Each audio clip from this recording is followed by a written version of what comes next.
ఒక ఇంట్లో భర్త కొడుకు చనిపోయారు. భార్య ఆ సమయంలో ఇంట్లో లేదు. దీంతో పోలీసులు ఆమె చంపిందేమో అని రకరకాలుగా అనుమానించారు. కానీ ఒక్క క్లూ కూడా దొరకలేదు. అయితే ఆ చనిపోయిన వ్యక్తి యొక్క సోదరుడు ఒక ఆమెను బతిమలాడుకున్నాడు. నా సోదరుడిని చంపిన వాడిని పట్టుకోవాలని ఎంత డబ్బైనా సరే ఇస్తానన్నాడు. పోలీసులు మాత్రం ఆ కేసును పక్కన పడేశారు. కానీ ఆ మహిళ చాలా చాకచక్యంగా ఆ ఇంట్లో పని మనిషిగా చేరింది. ఆ కేసును ఎలాగైనా సాల్వ్ చేయాలి అనుకుంది. ఆ మహిళకు జ్వరం వస్తే సపర్యలు చేసింది. ఇంట్లో ఒక మనిషిగా ఉండి ఇక ఆ భార్య కూడా ఆమెను సొంత చెల్లెలా చూసుకుంది. ఎంతో నమ్మకాన్ని పొందింది. అయితే ఓ రోజు హఠాత్తుగా ఆ పని మనిషి ఇన్వెస్టిగేషన్ చేస్తూనే ఉంది. ఓ రోజు హఠాత్తుగా ఒక రూమ్ లో సౌండ్ రికార్డర్ మోగింది. ఆ భార్య మునిపెన్నడూ కూడా ఆ ఇంట్లో అలాంటి వస్తువు చూడలేదు. దీంతో ఆ పని మనిషిపై అనుమానం పెంచుకుంది. తనతో క్లోజ్ గా ఉంటూ నటిస్తూ ఉంది.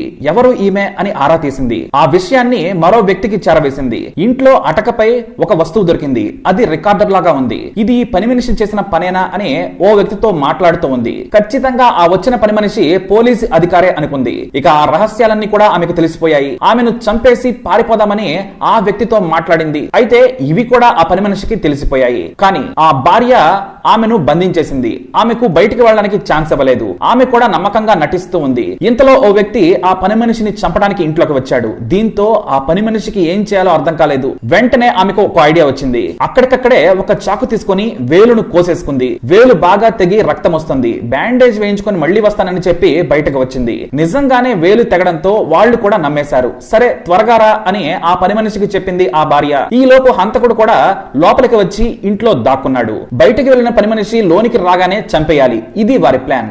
అయితే ఆ పని మనిషి మాత్రం బ్యాండేజ్ వేయించుకుని వచ్చి డోర్ దగ్గరకు వెళ్లి తలుపులు వేసి బయట నుంచి తాళం పెట్టి పారిపోయింది. ఇంకేముంది, కాసేపట్లో అక్కడికి పోలీసులు వచ్చారు. వారిద్దరిని కూడా అరెస్ట్ చేశారు. అసలు ఇంతకీ ఆ పని మనిషి ఎవరు అని తెలుసుకునే ముందే ఆ కేసు ఏమైందనేది చూద్దాం. భర్త పేరు మీద ఉన్న ఆస్తులను కొట్టేసేందుకు ప్రియుడితో కలిసి భర్తను హత్య చేసింది ఆ భార్య.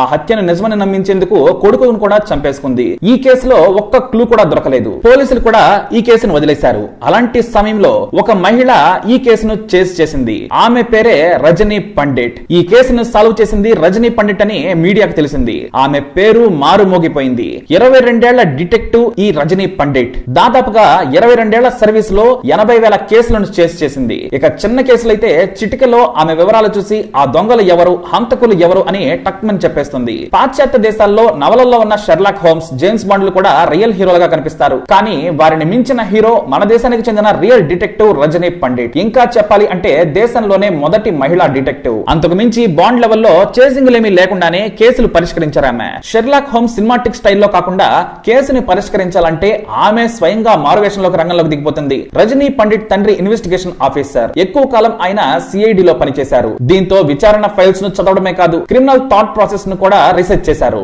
డిగ్రీ చేస్తుండగానే ఉద్యోగంలో జాయిన్ అయ్యారు ఆమె. ఒక కంపెనీలో క్లర్క్ గా పనిచేసిన సమయంలో తనతో పనిచేసే మహిళ ఇంట్లో దొంగతనాలు జరుగుతూ ఉన్నాయి. అయితే ఆ ఇంట్లో ఆ మహిళ భర్త కొడుకు మాత్రమే ఉండేవారు. విలువైన వస్తువులు మాయమవుతుంటే బయట వారు దొంగతనం చేస్తున్నారేమో అని ఆమె సందేహించింది. ఆ తర్వాత దొంగ తన భర్తేనేమో అని అనుమానపడింది. అయితే దొంగతనాల తీరును చూసి మీ అబ్బాయే దొంగతనం చేశాడని చిటికలో చెప్పేసింది రజనీ పండిట్. అయితే ఆమె నమ్మలేదు. దీంతో ఏకంగా ఎదురింట్లో పాగా వేసి తన కొడుకుని పట్టించింది. అది సిల్లీ కేసైనా కూడా డిటెక్టివ్ కావాలని ఆమె తప్పించిపోయింది. ఆమె తండ్రికి చెబితే ఆడపిల్లలకు ఇది మహా ప్రమాదకరమైన జాబ్ అని చెప్పారు. అయినా కూడా రజనీ పండిట్ మాత్రం వదలలేదు. తండ్రి సాయంతో క్రిమినల్ కేసులను పరిశీలించారు. ఒకానొక సమయంలో తన తండ్రికి అంతు చిక్కని వాటిని కూడా సింపుల్ గా సాల్వ్ చేసేవారు ఆమె. దీంతో ఆమెపై తండ్రికి నమ్మకం ఏర్పడింది. ఆ తర్వాత ఒక డిటెక్టివ్ కంపెనీలో చేరారు. ఆ సమయంలో ముంబైలో సంచలనం సృష్టించిన కేసే ఈ భర్త అలాగే అతని కొడుకు చనిపోయిన కేసు. అతి కొద్ది రోజుల్లోనే చాలా సింపుల్ గా సాల్వ్ చేసింది. క్రిటికల్ కేసులు వస్తే చాలు పోలీసులు కూడా చేతులు ఎత్తేసిన చోట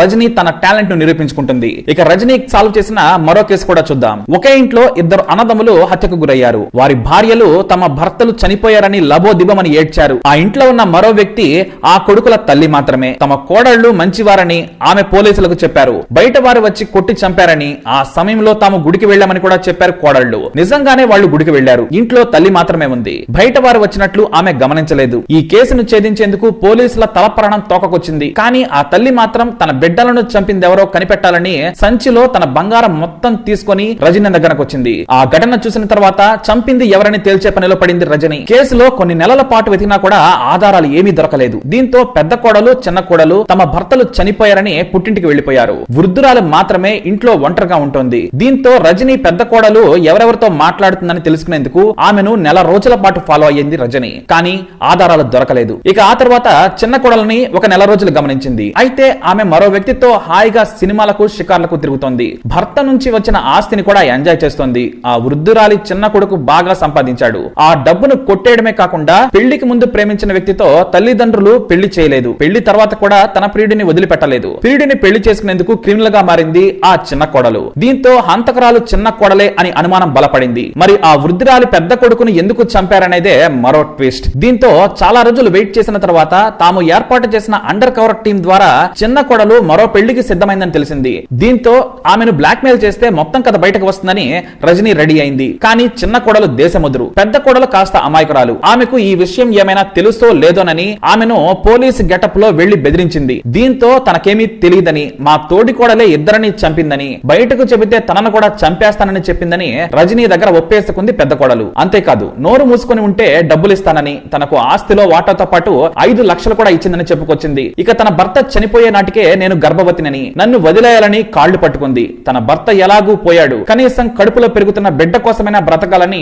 ఆ పెద్ద కోడలు ధైర్యం లేక తన జీవితం తాను వెళ్లదీస్తోంది. ఆ రోజు చిన్న కోడలు ప్రసాదంలో మత్తు మంది పెట్టి పడుకున్న తర్వాత ముందు తన భర్తను చంపింది. అనుకోకుండా గదిలోకి వచ్చిన తన బావను సైతం రోకలి బండతో బాధింది. అప్పటికే అతను కూడా మత్తులో ఉన్నాడు. కానీ ఇంకా మత్తెక్కలేదు. దీంతో తనను కొడుతున్నా అడ్డుకునే పరిస్థితిలో లేడు. అలా ఇద్దరిని చంపేసింది. ఆ తర్వాత వారిని పూజ గదిలో పడేసి ఏమీ తెలియనట్లుగా తన తోడి కోడలను తీసుకుని గుడికెళ్ళింది. ఇక అక్కడ మరికొంతమందితో కలిసి పెద్ద కోడలని బ్లాక్ మెయిల్ చేసి బెదిరించింది. ఎవరికైనా చెప్పావో నిన్ను కూడా చంపేస్తాను, అంతేకాదు నీ కుటుంబంలోని వారందరినీ కూడా చంపేస్తానని బెదిరించింది. దీంతో పెద్ద కోడలు భయపడిపోయింది. ఆ తర్వాత ఇద్దరు ఇంటికి వచ్చి తమ భర్తలు చనిపోయారని డ్రామాలాడారు. ఈ కథ మొత్తం రివీల్ చేసింది రజనీ పండిట్. కొన్ని నెలల పాటు ఈ కేసుని ఆమె స్టడీ చేసి చేసింది. ఇక ఆ తర్వాత చిన్న కోడలు పెళ్లికి సిద్ధమవుతుండగా పోలీసులను పిలుచుకొచ్చి అరెస్ట్ చేయించింది. అంతేకాదు చిన్న కోడలతో పాటు ఆమెకు సహకరించిన వారందరినీ కూడా జైలుకు పంపింది. అయితే నేరం తెలిసినా దాచిపెట్టడం వల్ల పెద్ద కోడలకు కూడా 3 ఏళ్ల జైలు శిక్ష విధించింది కోర్టు. ఇలాంటి క్రిమినల్ కేసులను కూడా ప్రాణాలకు తెగించి ఛేదించింది రజనీ పండిట్. ఇప్పటికే ఆమె రాసిన 2 పుస్తకాల్లోని కేసుల ఆధారంగా సోనీ జీటీవీలో క్రైమ్ సిరీస్లు కూడా వచ్చాయి. అయినా ఆమె ఏనాడు పబ్లిసిటీ కోరుకోలేదు. అయితే తాజాగా ఒక ఛానల్ ఇంటర్వ్యూలో గత తాలూకు తన డిటెక్టివ్ కేసుల గురించి చెప్పిందామె. మాజీ పోలీస్ అధికారులు సైతం రజనీ స్టైల్ ఆఫ్ వర్క్ ను చూసి ఆశ్చర్యపోతారు. ఇలా ఇండియన్ షెర్లాక్ గా రజనీ పేరు గడించారు. ఈమె గురించి అతి తక్కువ మందికి మాత్రమే తెలుసు. తన కేసుల ద్వారానే ఆమె కోట్ల రూపాయలు సంపాదించారు. కానీ ఏ రోజు కూడా డబ్బు కోసం కేసును సాల్వ్ చేయలేదు. అదే ఆమె ఒక ప్యాషన్ గా చేశారు. ఏ కేసులో అయితే క్లూ ఉండదో అది ఆమె సాల్వ్ చేసి తీరుతారు. దానికోసం ఎంతకైనా తెగిస్తారు. మరి first lady detective Rajani Pandit పై మీ అభిప్రాయాన్ని తప్పకుండా కామెంట్ ద్వారా తెలియజేయండి. ఈ వీడియోని లైక్ చేయండి, షేర్ చేయండి, మా ఛానల్ ని సబ్స్క్రైబ్ చేసుకోండి.